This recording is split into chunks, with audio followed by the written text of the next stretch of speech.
Oh, horses out, one slow out, Trojan Knight. We've got Sun and Wind, past to begin, Fancy Polisori outside second. And in third comes King's Dominion, Green Lane is sorry outside, Deep Impact is Spider of Pipa. Rose and Fire, Trojan Knight, and Chris's Jewel trace the field. Into the turn they go, Sun and Wind goes on by about 4 lengths. Fancy Pull in second, moving up in third, now comes King's Dominion.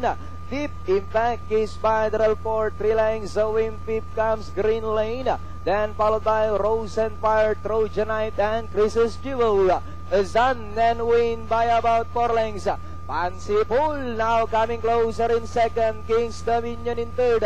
Deep Impact in fourth, Green Lane coming closer in fifth, Rose and Fire. Sun and Wind by only 3 lengths.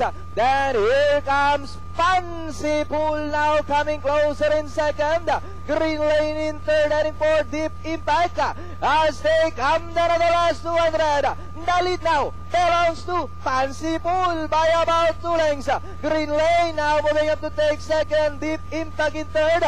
Last 100 meters. And it's still Fancy Pull by about 4 lengths. And finally, Fancy Pull second.